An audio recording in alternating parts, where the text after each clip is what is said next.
John, you good? I'm good. Let's roll, baby. Ladies and gentlemen, leaders and fighters for freedom and liberty and the American dream, the best is yet to come.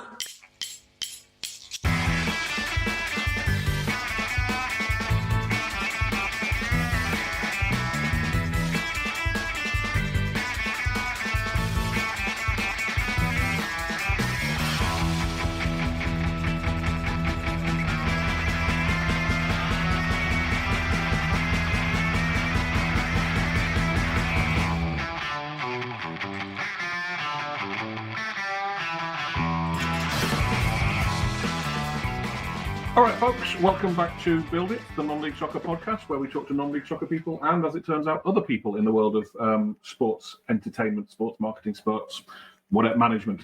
Our guest this week is Jentry Mullins. Jentry, I'm starting a new thing the last couple of weeks where we just get the guests to introduce themselves because I am terrible at it. So, in the space of 2 words or less, Jentry, who are you? What do you do for a living? And how have you ended up where you are? And you can use go more than 2 words. Yeah, that's probably better. But yeah. I was going to go with Jentry Mullins, and then we just get into it. Would have probably been less boring for your listeners. My name is Jentry Mullins. Senior Director of Consulting and Executive Search for General Sports Worldwide, which is a global sports marketing management agency. I am from Clintwood, Virginia, which is a really small town, rural town right on the border of Virginia and Kentucky.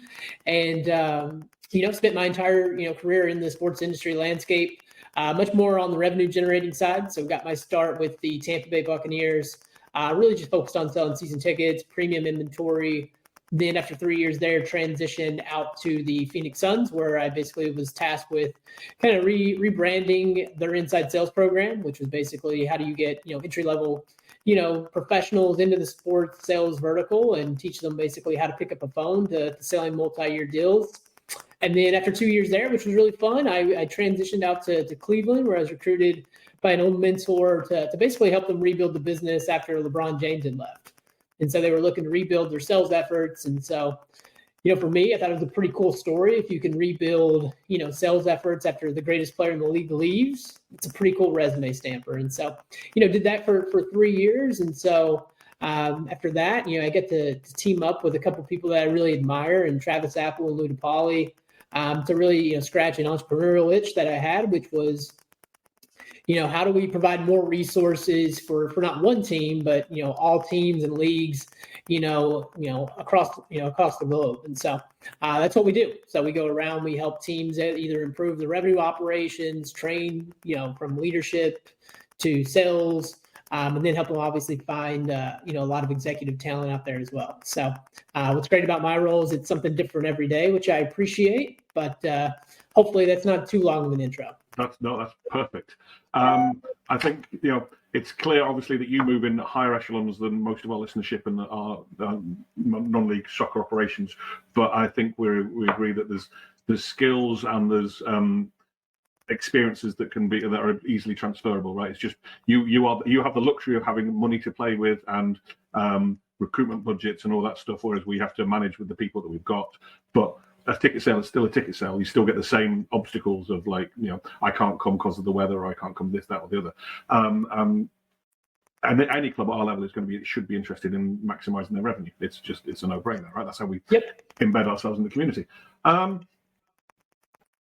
General Sports World, we're just a little bit outside. General Sports Worldwide, what do they do overall? How do they sell themselves?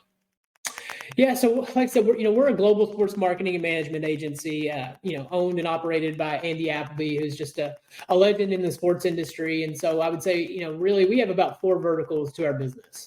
One, we have mergers and acquisitions. So Andy and the group will go out together to find teams to actually go out and buy teams, which is pretty unique. Mm-hmm. The second one is our player representation arm. So we have an arm that basically represents a lot of soccer players over the pond, and then obviously a lot of NFL, players here in the States. Majority in the offensive lineman category, and then in the third vertical is our sponsorship arm. So we have folks that'll go out, basically help find naming rights deals, some of those bigger, partnership assets that, maybe the teams or organizations are struggling to sell. And then you have our vertical, which, like I said, it's pretty new. We started about a year and a half ago, I think, at this point, which is our executive search and team consulting arm. So you're basically just like looking around the globe and seeing someone in the Philippines, for argument's sake, and that's an interesting sports organization. I'd be interested in adding that to our portfolio. Is that a very simple summation of that aspect of it? Yeah, and obviously I don't have a ton of interaction with it, but it's really a lot based off of, relationships that Andy and that group have to say, hey, this team, maybe this team is looking to sell. Like, can you go out and find a couple groups that are willing to come in and buy, or at least look at it? And so that's kind of how those are operated. Okay, that makes sense. And so your bit in particular is basically finding the guys and girls that are good at sales or good at corporate management and that sort of thing, and putting them with a prospective employer, kind of, not prospective employer, but like finding that talent pool that is hidden elsewhere. Yeah, and so that's correct. So, and we don't focus only on the revenue generating capacity, but we focus, majority of, again, our tenures have came up from that revenue generating capacity. Like I said, I've been on the ticket sales premium side of the business. Travis, very similarly, even with some league experience. And then Lou obviously oversaw a lot of biz ops for the Mets at one point. And so, we basically can do everything from ticket sales to data and analytics. We do a lot of work in the partnership space. Really where I think we win a lot in our benefit statement would just be the fact of like, we've actually sat in these executive shoes before, right? So we know what these executives are looking for, like from a talent standpoint, from a collaboration standpoint with a marketing department, or a collaboration standpoint with data and analytics. And so where we come in is just say, hey, we know what you're looking for. Let us go out and help you. And so, like I said, it really helps us to have a good understanding of what these teams are looking for. Sure. If you take the sport aspect away, are the organizations rather kind of the same, or can you tell just from a tree map that that's a basketball club and that's a football franchise? Yeah, I would say if you're looking at the differences in between the groups, I would say it comes down to a lot of the pace of play. So, for example, when I worked in the NFL, it's a little bit more slower. If you think about it, like there's 10 games, we lose on Sunday, we've got a whole week to sit on that loss. Whereas in the NBA, we sat maybe one day, 48 hours on a loss, which when you lost as much as I did was a good thing. But, with that being said, is like, I think that's where you start to see like the biggest differences, and one is the pace of the play. But I think, the backbone of all of those things remain the same, which is how do we find really good people? How do we put in really good process? And how do we focus on strategy and development with those two groups? And so if we do that, we're going to have a really good, opportunity to succeed, whether we're in basketball, baseball, football, whatever. Mm-hmm. Yeah, so it's templated, right? There's bits around it, but the template remains. Okay. Yeah. That being said, then, how would you describe that templated pyramid? Like, without getting into specifics of job titles per se, but like clearly there's someone on the top and there's people underneath and yada yada yada. Like, what's a must-have? I guess is what I'm asking in an organization. I'm somebody that believes in you got to invest heavily from a resource standpoint. From a human capital standpoint, if you want to get the results that you want to. So obviously, I think you got to have somebody at the top of the chart from a sales perspective. Whether it be a CRO or whether it be an SVP of ticket sales and premium, just basically somebody to kind of set the tone and basically say, hey, this is the structure, this is the flag. Like, let's plant the flag of what we want to be, what we want to accomplish, and then how do I go out and find those generals to help me accomplish it? Right. Like, that person really needs to be focused on long-term, big vision type, operations. And then how do you get a couple of those, generals, like I said, to come in and be much more tacticians. Right. And so I would say, that's where you need to start off with. And then I think this, probably the second most important position, at least from my perspective, is like, who's your entry-level sales manager? Like who's responsible for bringing in new blood of talent to the organization? Who's training that talent? Who's developing that talent? Because again, whoever you're bringing in from an entry-level standpoint are going to be the folks that basically are going to be your floor long-term, right? If you have a really well sustainable model. And so I would say, obviously, who's the guy at the top, girl at the top, and then who's that person that's basically, creating that feeder system for the rest of your, your sales efforts. So it's ticket sales is where your focus, like. Correct. Yeah. Yeah. Okay. Sweet. How does marketing tie in then to what that person or that arm does? Like, it's not just cold calling, right? So I don't know if you're not an expert in that field, fine, we'll move on. But like, how do those two things align? Yeah, I mean, I think it's a huge aspect of it. For me, somebody that had a lot of collaboration with my marketing departments in Phoenix and with Cleveland is, if you want a high volume approach, which I believe in from a sales perspective, then you got to obviously have somebody that's going to feed you the volume, right? And so, that marketing person needs to be working hand in hand with that, that person at the top to say, hey, here's number one, here's our story as an organization. Like, what's the story? Like, why are we selling? Why should the marketplace believe in what we're doing? Also, like, why should our team members believe in what we're doing? And so your story starts with marketing, right? And so are they believing in that story that we're telling to the marketplace, to our team members? I think secondly is like, what are the tentacles that we're putting in place after that to say, hey, how can we generate, lead generation?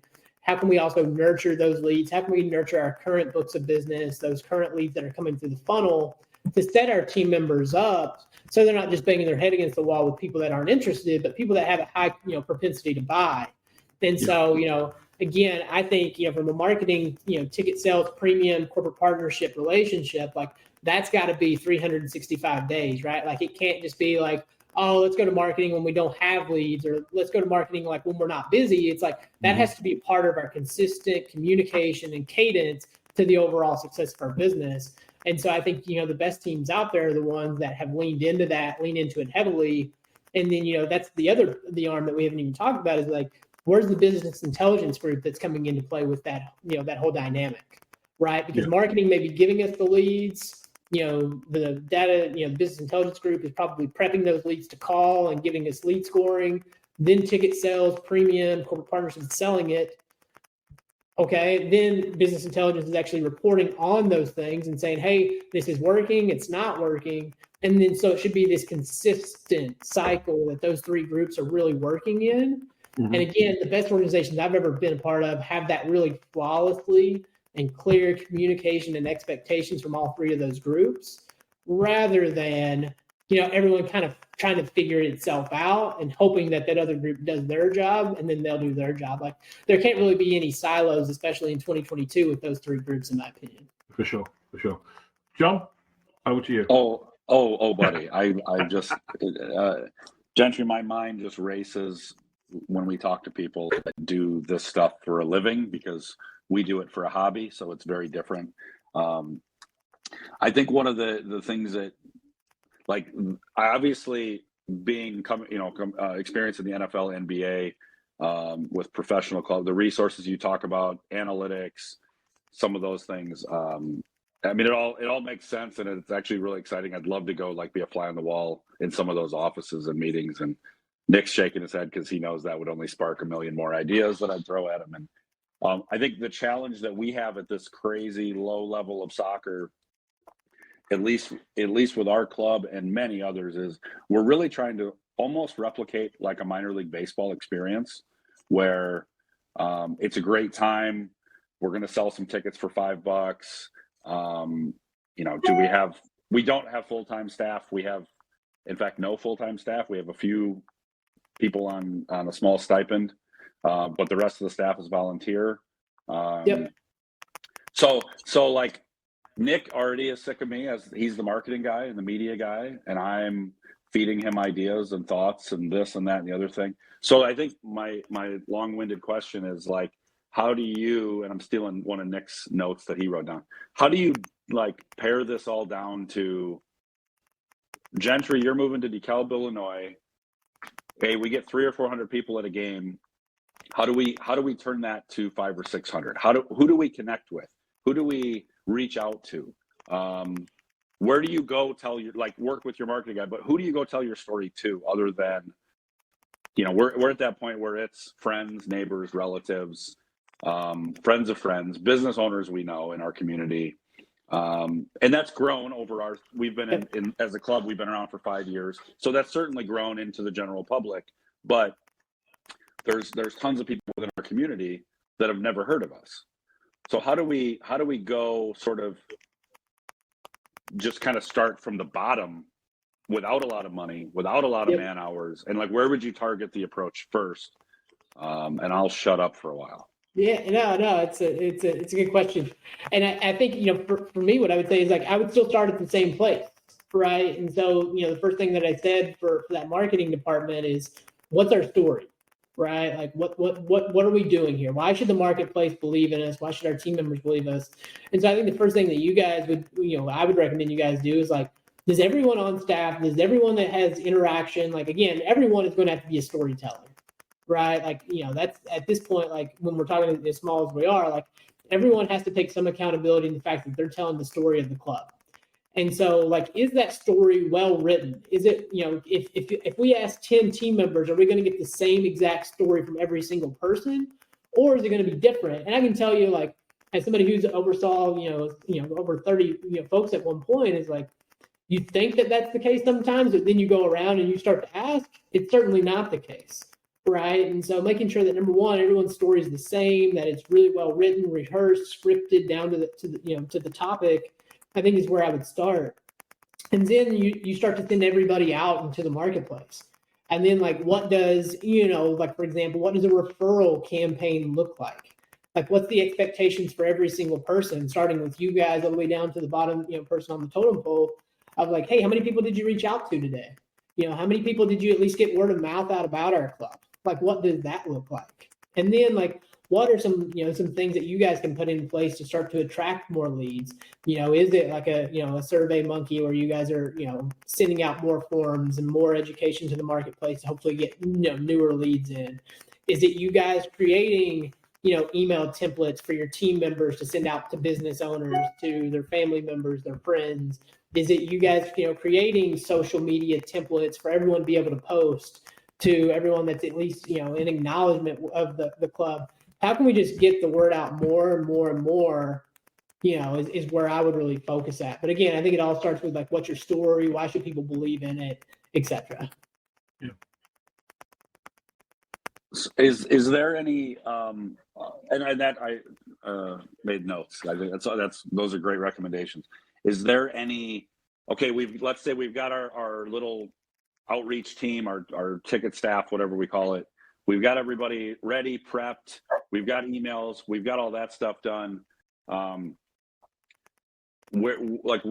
do you go? Do you go, like, again, it's like small scale, like Chamber of Commerce, and hope that distributes to, get your brand on a lot of eyes? Is it going through city government, talking to the mayor and saying who would be best to talk to? And some of these things I've tried, of course, but like, if you had to do one thing first, you got your little army, here's where we're going to go and how we're going to attack it. Yeah, I would try to find, I guess the highest person up I could from a marketing standpoint, probably with, like, the Chicago Fire, one of those, like, higher soccer teams in the Chicago area. And just find, like, that person that you think is going to be well known, that is like, hey, obviously, this marketplace better than I do. Obviously, growing the game of soccer in the Chicago area benefits not only us, but it also benefits you, right? So, like, what does a relationship with us look like? Like, where would you even recommend to start? Like, who are the power players in the Chicago that, like, we need to be talking to, that helps gets our club out there, that gets more people involved with the sport? And then that person, I think, can give you a much better roadmap of, like, where do you need to start? Like, where are your resources? Like, what are the doors that you need to be getting into? What are the doors that are never going to be open, no matter how good of a salesperson that you are, that you don't need to waste energy and effort on? And I think those are probably where I would start.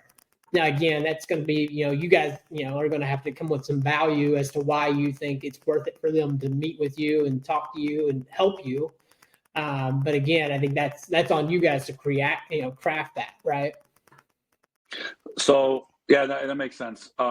So I guess I've been thinking all this in terms of sort of ticket sales, and we do we're a nonprofit, so we do memberships, like season ticket memberships, like we have lifetime memberships, family memberships, things like that. So So I guess back to the broader picture of revenue growth.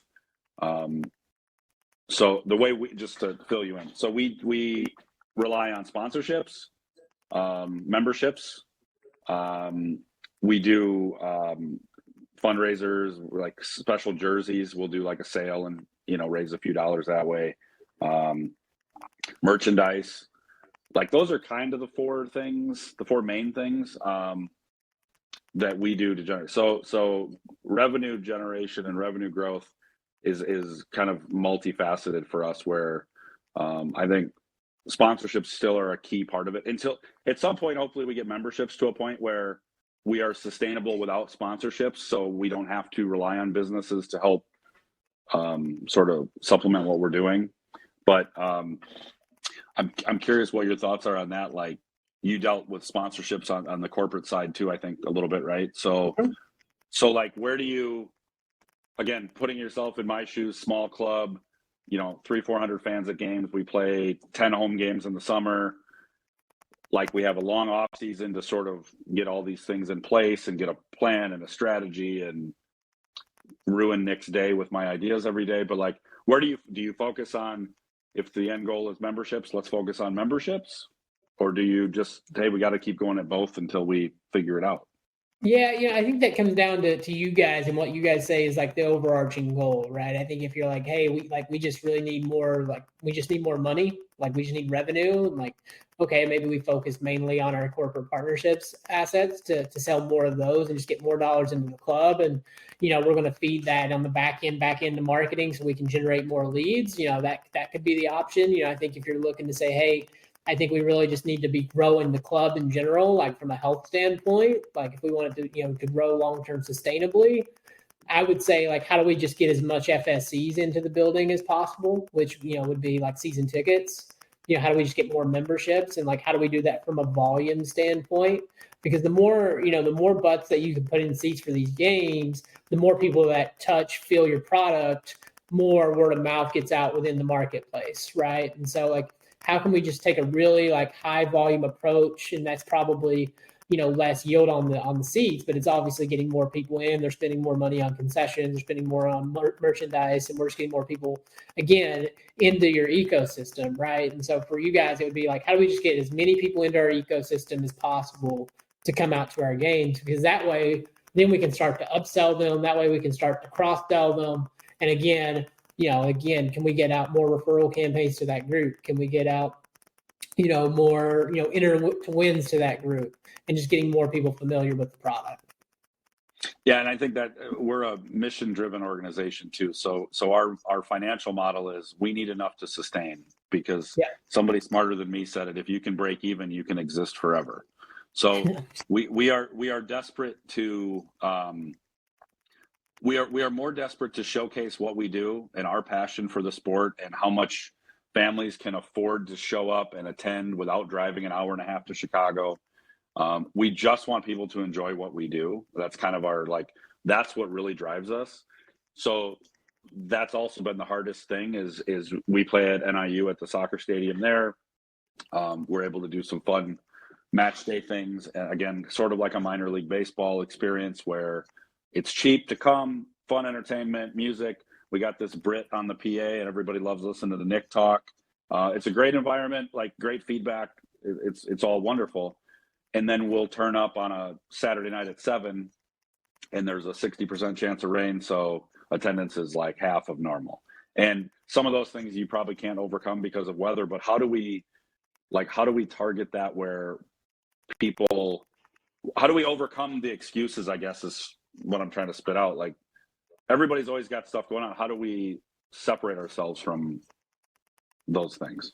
Yeah, I think, a couple of things is one is like, how do you, what's the cadence of communication look like leading up to it?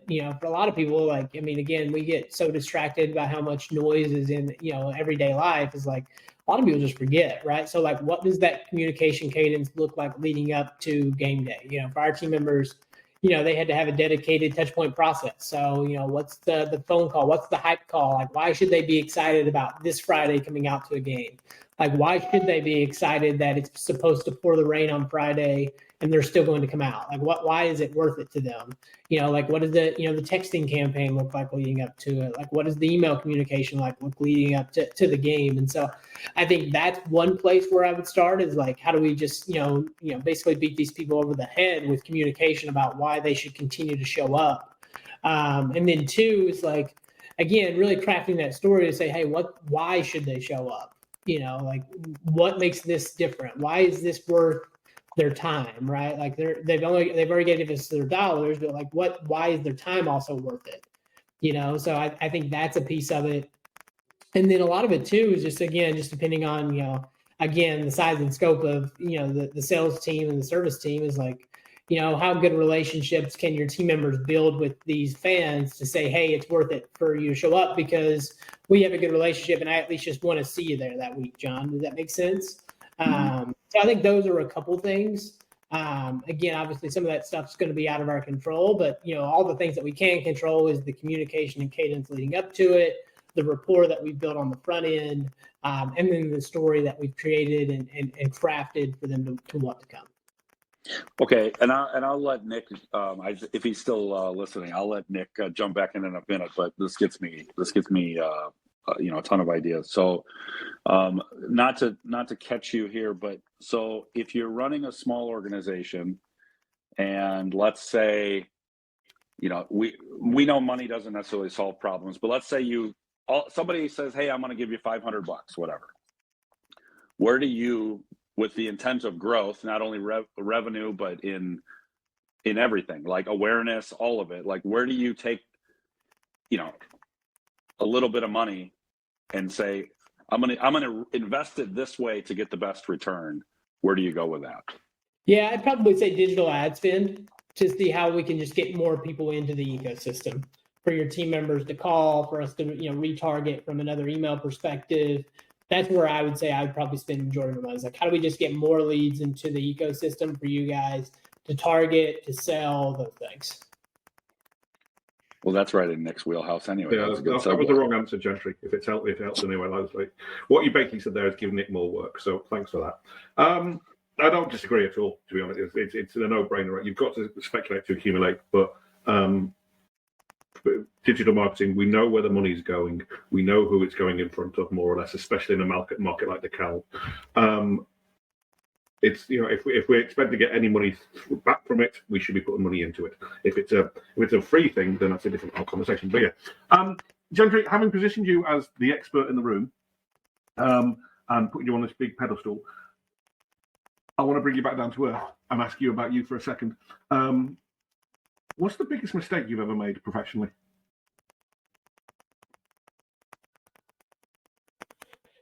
Oh, that's a good question.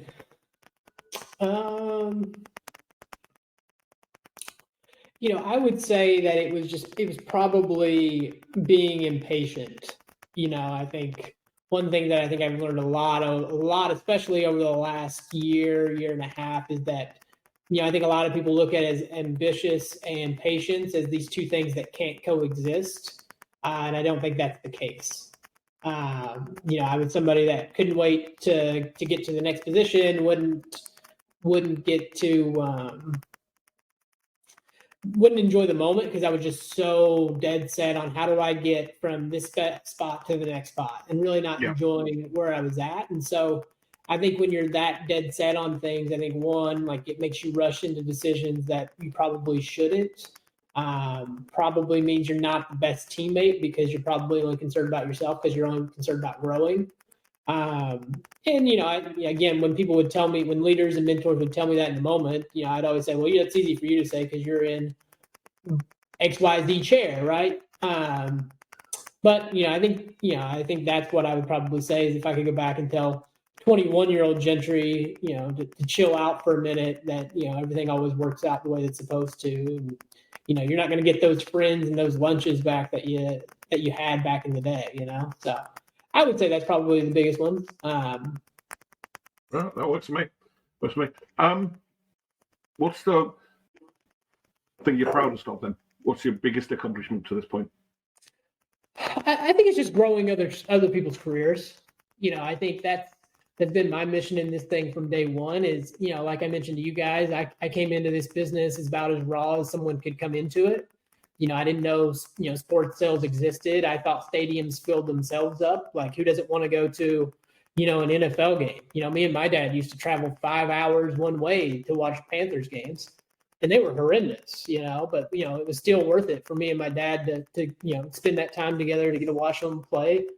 And so, when I had leaders that really invested in me and really invested in me and cared about me to grow my career, I just said that, I really want to do that for others. And so it's a pretty cool feeling when you recruit somebody from across the country to take a chance on coming to work for you. They buy into your belief system, your structure, and then to get to watch them grow. And then for them to actually start to invest in teaching others, it's just a pretty cool feeling. So modest of you. I was hoping you were going to say that time when I sold like a $10,000 corporate package or whatever, but fine. You go with being the altruistic. That's fine. We won't judge you for it. I'm going to bring John in a second, but is the one obvious glaring thing that organizations tend to do that they shouldn't be, regardless of the sporting? And like, is there, like, if you could just get every single leader together and bang their head and say, stop, selling tickets to people called Charles, I don't know, but just. Oh man, we could spend the hour here. That's what we want. What are we doing wrong? I think the thing that I would say, I'm going to say two things. I'm going to say the first one is, I think a lot of organizations and teams say that they really put their people first until the rubber meets the road, and then they don't put their people first. And I would say if people continue to put a focus on their people and their development and their training, I think that's where you're going to see the most growth, long term. Now, again, is it from a short term standpoint? Yeah, it probably makes sense just to focus on the number. But if you're really looking at long term sustainable success, I think you need to focus on your people and keep them at the forefront at all times. The second thing I would say is, just to be okay with failure and to try new things. I think, our industry gets pegged as one that continues to want to do the same old because it worked last year and last season. But I think, that number one, I think it basically saps all the creativity and excitement that your team, your leaders have in bringing new ideas to the table. So how do we look at, other industries to bring more ideas and energy into the table? And so, like, how do we just get outside of that norm? For example, calling and texting is like that example that I would use right now. I'm somebody that believes in the phone from a sales perspective wholeheartedly. But like, how have we also started to adapt our texting cadences that also basically, collaborate with that phone call structure that we have, right? Like, so many people, like if you asked a group of 30 people today, like how many of them probably take, unknown phone numbers for phone calls? I would say that you probably get less than 10% that probably raise their hand. But if we ask that same 30 folks, who looks at every single text message they get, the numbers show us 98% of folks look at every single message they get. Right. So like, how have we adapted to that, I think is one thing that I would say. Okay. John, 2 seconds. On that call thing, I don't know whether it's a British thing. I generally don't know. But I find the idea of you, not you, Jentry, but you ringing me up and saying, hey, come to our thing, come to our event. Why haven't you bought a ticket? It's got the kind of like that badgering thing. I find that awkward and almost awful. Like I find it invasive. Is that just me being British, or like, is that a regular obstacle that you encounter? I think it's definitely a normal obstacle. I would say we don't teach it that way. Mm-hmm. I've always tried to teach on like what I would see my buying behavior to be, what I think the normal buying behavior. And I think, if you guys called me up today to go to, to your soccer match, I'd be like, who are you and why are you calling me? Like, how'd you get this number type deal? So what we've always tried to, what I've always tried to teach and train, sales team members on is like, how do we get to know this person first? Like, how do we build some rapport, right? Like, we've got something in common. How do we find that? And so it should be much more of like, hey, I saw you've had some sort of interaction with the club or the sport in the past. Mm-hmm. I just want to know about it. Like, tell me about it. Gotcha.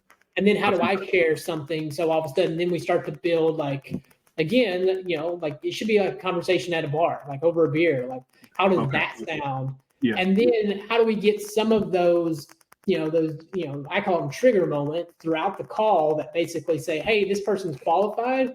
We should pitch them on getting face-to-face or a product or whatever that is. And if they don't have those, then let's not waste our time and let's move on to our day, but yeah, I mean, I've never trained on, hey, this is, the Cavs, you want to buy tickets. Yeah. I just don't think our success rate is going to be very high that way. No, it was almost like you pruned that list before you start, right? Rather than here's a list of 100, here's a list of 20 that actually give a shit about basketball. Yeah. And then there's your in. Okay, cool. John. No, that's a great point. It's something when I deal with, pursuing sponsors and renewing sponsors and stuff here, for us, that's one of my main focuses since I talked to somebody that was a professional at this, and she told me the same thing. It was like, don't go in and say, hey, can we get $1,000 for our club? It just doesn't sit well. It doesn't sit well with me when people do that at my job. So go in and learn and build a relationship and figure out not what they can do for you, but what you can do for them. How can we use our platform of very community focused organization that does a lot with marketing and online presence? What do they have going on that we can maybe help promote? What can we do they're having a food drive. Can we help promote that? And that's kind of my approach over the last couple of years. And it makes sense. And it's actually more in line with the way I want to operate. I'm not a professional at it, so I never thought of it that way. So, yeah. But I think that's just great. And we already have something in common. We're in DeKalb. We're in Sycamore. We're in the same community. We have something in common. What can we do to work together? And I think it's been fairly successful. I think our biggest challenge is just, it comes down to volunteer time and how many hours can you put into this, and all of a sudden it's the holidays, and all of a sudden it's January, and all of a sudden your season started in May, and it went faster than you thought. And yeah, we're away. This is sort of a wrap-up question. That's not my intent, but I'm curious because you're in sports and professional sports, and without getting into pro rel conversation, like what is like the feeling about soccer in America from, I know there's NFL executives that are involved with MLS and things like that. At the high level, I get it, but like, what is the tone of lower level soccer or just soccer in general from people that do sports for a real job? Yeah, I would say, I think it's definitely on the come up. I think the momentum is continuing to follow it. I can just tell you from my experiences, obviously, especially in the search side of our business, is like, I don't necessarily ever get people to say, hey, I'm not interested because this is soccer. I don't get that a lot. Obviously, I think, it's going to be a really fun next couple months for soccer with the World Cup. And you're going to see an even more, obviously, reinvigoration with soccer in the States, as you guys know and are probably excited for. So for you guys, I'd be thinking about, like, how do we just go peak on peak with that? Like, how do we just, wring the rag of everything that we can with that, that piece of, of eyeballs on the sport. But I would say I think it's very positive. I think it's very favorable. I think it continues to get better every day. And I've seen a lot of talented friends and colleagues take on a lot of jobs in the MLS. And I don't know that I would necessarily say that probably 8-9 years ago. But now, like, it's pretty normal when someone says, "Yeah, I'm going to go work for the Dynamo," or "I'm going to go work for Orlando City's a club we work with really closely." And they just brought on one of the best executives in sports in Jared Dillon. So I don't think there's any like looking down upon it from my perspective. Is there again, Nick hates talking about promotion relegation. I'm not suggesting we debate it, but I'm curious in even, I know you don't deal with mergers and acquisitions directly, but you see this fairly large numbers of Americans going and buying English clubs or European clubs because of growth potential like that. I mean, is there any underlying backroom talks about, like, we are a nonprofit, but it's always like, boy, it'd be cool if some rich guy wanted to come buy our brand that's pretty good here, and we could become the Green Bay Packers of Major League Soccer or whatever, because somebody said, I'm going to buy a club that's established at a low level, and I'm going to invest a little bit of money and figure out. We have pro-rel here. You just have to write checks. You know, like that's, so it's not about talent on the field at this point in America, but like I've always been like, why wouldn't people of moderate wealth go, well, that'd be a fun hobby, and we could buy some that already exists. It's kind of free market enterprise. Everybody just starts their own club now, but I'm just curious what your thoughts are. Yeah, I would say one is like, obviously we're really familiar with it because our owner, Andy Appleby, used to own Darby County. So we're very familiar with, the promo and the regulation. I would say, I would say first off, I think the answer to your question is I don't think a lot of people think about owning sports teams. I think people would be really surprised at, I'm not going to say how little, because obviously I'm not in that stratosphere of buying a team, but like, I think people would be shocked at like what it actually takes to be, become part owner of a team in a sport. And so I think you're going to see a pretty big increase in ownership of clubs, over the next couple of, probably the next decade, of just like seeing that start to increase and people starting to see the familiarity of like how to go about something like that. So, I think that would be probably my answer to that is like, I just don't think a lot of people think about owning a team or a sport. And as you guys know, I mean, you guys see how much work it goes into it. It's not just some hobby that you pick up and you just say, okay, like, let's just roll the ball out. Everything takes care of itself. It's certainly the opposite of that. Yep. No, that's true. Yeah. I'm just curious what, obviously I'm passionate about it. Nick's passionate about it. And a lot of people that we work with within our league and different clubs around here and across the country. And there's a lot of really passionate people. Most of us come from modest means and work as volunteers, not from a position of, yeah, I'm going to throw a bunch of money at this thing and hire a bunch of people and we're going to just see what we can do. It just kind of doesn't. The passion is not the same when you're not independently wealthy and can just go acquire 20% of the Boston Red Sox or whatever, Yeah. I really appreciate it. This has been good stuff. I don't know, Nick, you got any more questions? I could talk his ear off. I'm sure you could go, because all I've got is my final question about who he wants to talk to. So if you've got more, take advantage of this free hours consultation with an expert, John.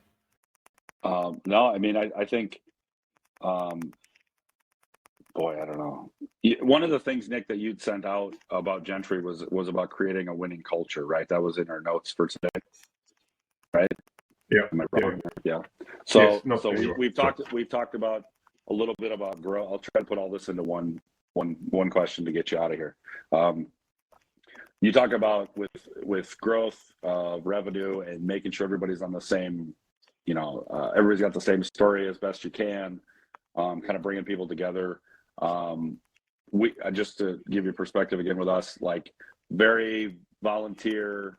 We're going to try to start doing monthly meetings again. So we're not sharing an office every day. We're not having those water cooler conversations. Not a lot of boardroom.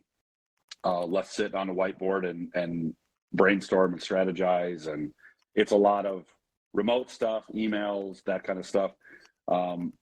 And we've got fantastic people, but I'm charged with trying to lead and create a winning culture. So I'm trying to figure out how to, again, pare down what you do at a high level. How do I skinny that up where I can take people on limited time and be very focused on accomplishing certain things at each meeting or whatever, and getting people we have to get not only the fans excited again, we have to get staff rejuvenated to go out and work hard for us.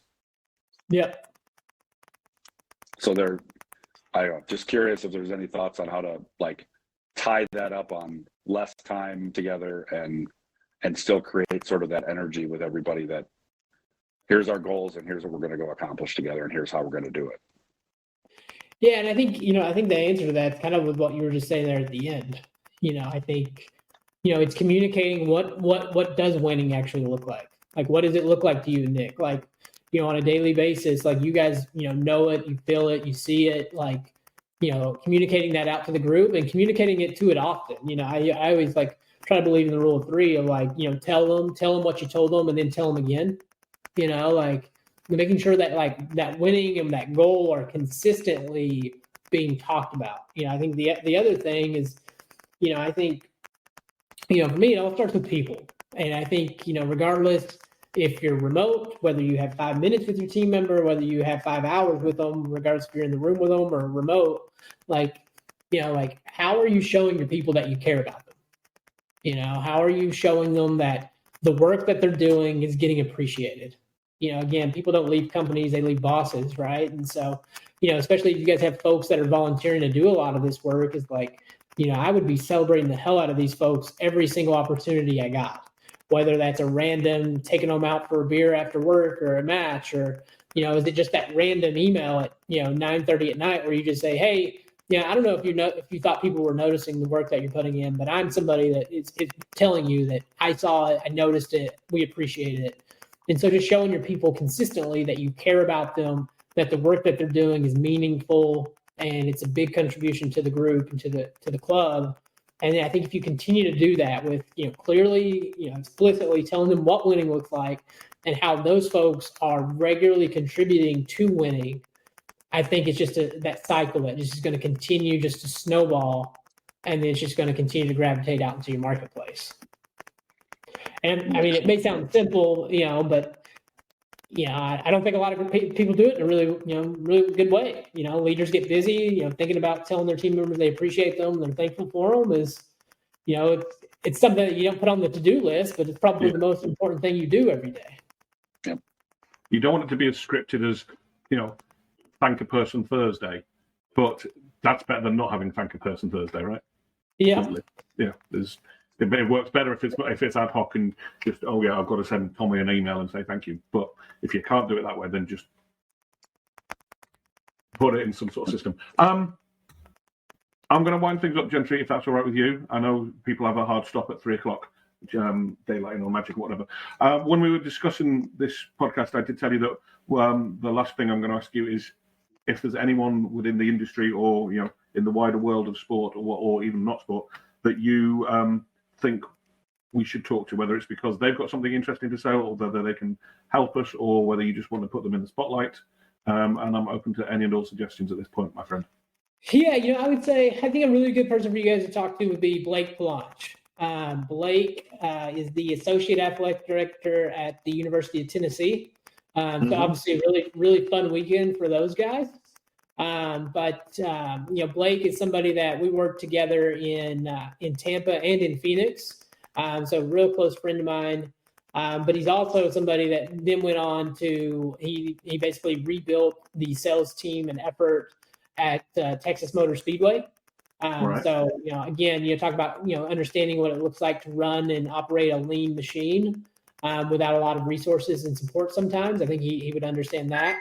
And then he went to the University of Tennessee and did, kind of did the same thing. He built a sales team, built a culture, all of those things. I think he'd be a really good person for you guys to talk to. And, again, just a great guy, somebody that that's important. Yeah, I think that's probably the most important thing. I think with anybody, whether you're talking to them, hiring them, is, are they a good human being? And Blake's one of the best. All right, we'll take your word for it. Stay tuned. We might catch him. Gentry, thank you very much for this. I appreciate your time. I know John does. Again, I appreciate it being slightly outside of your normal working day consultation place. So we really do appreciate the, taking the time to talk to us little people. Best of luck with everything. I hope our paths cross again someday. Thank you, I guess is all I would say. Yeah, thank you guys. Yeah, thanks for having me. Like I said, always thankful and grateful for these opportunities. And so if I can be of any assistance in the future, don't hesitate to reach out, okay? God bless you. I should say, where can people get hold of you if they found any of this information interesting, want to reach out to you, or they think they should come and work with you? How can they get hold of you?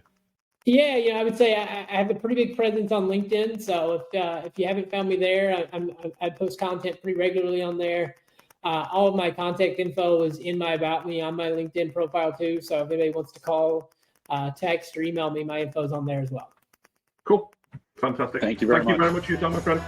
Catch you later. Thanks, guys. See you guys.